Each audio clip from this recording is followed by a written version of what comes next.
Watching some of my other videos, you may have realised I'm a pretty huge fan of Batman the Animated Series. It's easily one of my favourite television shows ever made, and a landmark comic book adaptation.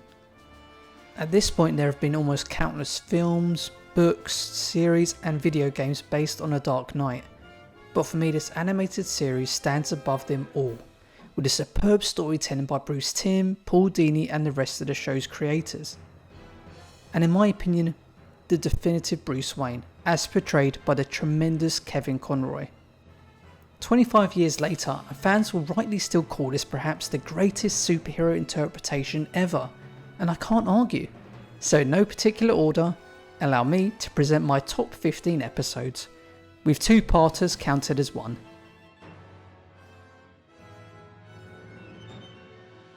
Over the Edge. This is my personal favourite tale from the show, and maybe the darkest too. I warn you now, if you haven't seen this one, go and watch it first, then come back. You gone? Go on. Good. Anyway, this tells the story of the demise of the Bat family, starting with the shocking death of Barbara Gordon, Batgirl. It instantly stands out, with Batman's longtime ally Commissioner Gordon and the Gotham PD chasing him down. It even pushes the grieving Jim to reach out help from the calculating Bane. For me, it had it all, and was an example of the team not being scared to really push the envelope. Mad Love. Harley Quinn, as most fans will know I imagine, was originated in this very series. Originally just intended to be a random female henchman, she of course has since become one of the bigger names in the world of DC, with her own comic book series, film and animated show on the way. Mad Love was based on the Eisner Award-winning one-shot comic book written by Dini and Timm, explaining the origins of Harley from Dr. Harleen Quinzel to Joker's devoted love interest.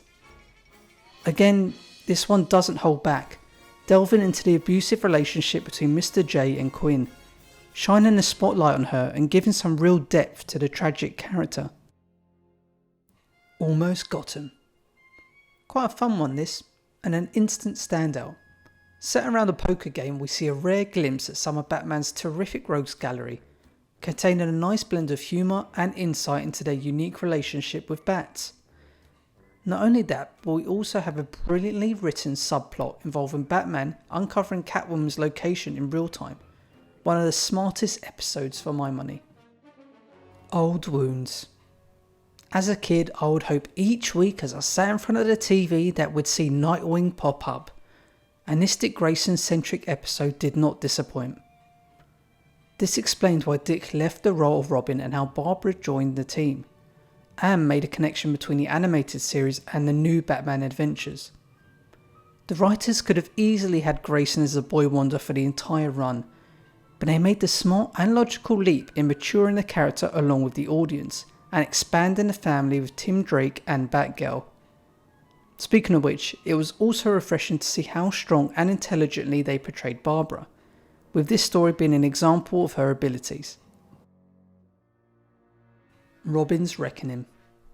By now, just about everyone and a neighbour knows the origin of Batman, but it was refreshing to see a deep two-parter dedicated to the lesser known boy wonders. At this point in time, most people still saw Robin as pretty squeaky clean and maybe a bit corny at moments. But these episodes added a darker side to Grayson and added some tension that would develop between him and Bruce. The scene depicting the tragic plummet to death of Dick's parents still remains one of the finest for me from the show. We don't need to see the fall, and the emotion speaks for itself. For anyone that may not be the biggest Robin fan, just point them towards this tale and it will instantly change their minds. POV. Only an animated show centred around a superhero this strong could pull off an episode solely based on a mystery involving 3 members of the Gotham PD.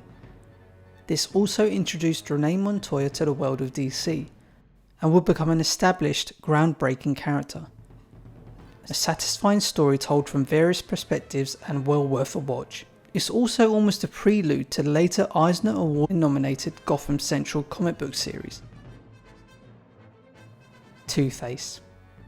One of the strongest attributes of the show was adding depth to largely two-dimensional characters, and making you actually feel sorry for them and their tragic backstories. While I thoroughly enjoyed the portrayal and transformation of Harvey Dent to Two-Face by Aaron Eckhart in The Dark Knight, this two-parter still edges it as my favourite depiction of his sad fall from a saviour of Gotham to another of his villains. They could easily have told this tale in one episode, but instead they explored the close relationship between Bruce Wayne and Dent, whose turn forever haunted The Dark Knight and made Two-Face a truly compelling character. Harley and Ivy. This Thelma and Louise partly inspired story is another case where you'll be rooting for the usual baddies. In a rare occasion, we got to witness Harley without Joker leading her on, and partially move on from the abusive relationship with her unique friendship with Poison Ivy. One that has translated over to the books and is still relevant today. A really fun episode all round, and one on most fans' favourite lists, I'm sure. Perchance to Dream. Quite a tragic one this. Telling a tale of a Bruce whose parents are alive and well, and he's engaged to Selina Kyle. Believing his life as Batman is just a delusion. Seeing Bruce finally and deservedly happy and content is a rare sight, and to witness it all ripped away from him is almost hard to watch, as a character that can never be truly happy. This was also very similar to the Superman comic book story for the man who has everything, but a duo behind Watchmen, Alan Moore and Dave Gibbons. Legends of the Dark Knight. Quite a different instalment here, as we see different tales celebrating different eras of the Caped Crusader, which seemed fitting as one of the final episodes of the show, tackling different iconic styles from the books, including Frank Miller's The Dark Knight Returns, which is a big reason it's also in my list. We got a charming episode, with 3 kids each giving their own interpretation of Batman and what he's like, and if he's even human. Harley's Holiday. Yes, there's another Harley-centric story, and for good reason. This was one of the few occasions in the series that a villain tried to turn their life around and get back on the right side of the law. It's hard not to become an even bigger fan of Harley while watching this quite sweet story about her finally getting out of Arkham and making a fresh start, but unfortunately falling back into her usual ways. We also have Batman sympathising with Quinn and realising she really was trying to mend her ways. The Man Who Killed Batman. Here's a fan favourite where Dini's writing had the viewers guessing the whole way through. When everyone believes that nobody crook, Sidney Debris, killed Batman, he's soon one of the biggest names in the Gotham underworld. That is until an infuriated Joker, whose dream of killing Bats himself had been thwarted, tries but fails to kill Sid when he fortunately escapes into a drainpipe. Eventually we find out that Sid's luck throughout was down to Batman, who'd faked his demise to lay low. In a bittersweet ending, Sidney is imprisoned, but because of the stories about him he's gained much respect with his fellow inmates. The episode is an interesting everyman view of Gotham. On Leather Wings. The very first episode produced, but not to air, set a dark, compelling tone for the rest of the series. Like many others, it also delivered a deeper backstory to a villain that certainly wasn't as famous as many of his others, as Batman tries to help cure Kirk Langstrom from becoming the quite scary for a kids show Man-Bat. The villain was chosen by Tim for the early episode because most people watching would have no preconceived notions about him and what to expect. It's a compelling watch for sure. Shadow of the Bat. Another two-parter that gave the much deserved spotlight to Batgirl, one of the strongest side allies to Bruce in the series I thought. Back in the 90s it was very rare that a female character was given this much time and prominence in a comic book cartoon, so it was a refreshing change. When her father, Commissioner Jim Gordon, is framed for corruption and Batman is absent after being knocked unconscious as his alter ego Matches Malone, Barbara has no choice but to save her dad from the resurfaced Two-Face that wants him dead, and takes to the night as Batgirl, eventually helping to exonerate the Commissioner. Heart of Ice. What else could I possibly end on? This award-winning tale is one of the finest episodes of any television show in my opinion, with a gripping storyline and tremendous voice acting that, just like the show, still holds up today. This was the first written by Paul Dini, with a revamping of a villain not taken so seriously up until this point. Here we had a Saturday morning animation that will appeal to all ages, whether you're a fan of comic books and cartoons or not, and set a standard that has rarely been reached since. Mr. Freeze, whose redesign was done by Hellboy creator Mike Mignola, is no longer just a gimmick after this.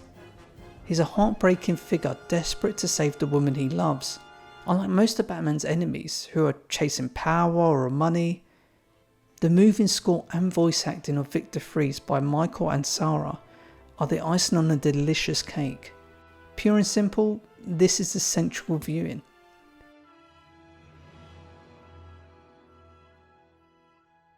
So there's my list. Of course I realise I've left out the likes of Joker's Favour, Feet of Clay, The Demon's Quest, I've got Batman in My Basement, See No Evil, Day of the Samurai, If You're So Smart Why Aren't You Rich, and even more. But that's just a testament to what a superb show this was. So what was your favourite episode? Let me know in the comments below. If you've enjoyed the video, then please like and subscribe for new ones. Cheers for watching.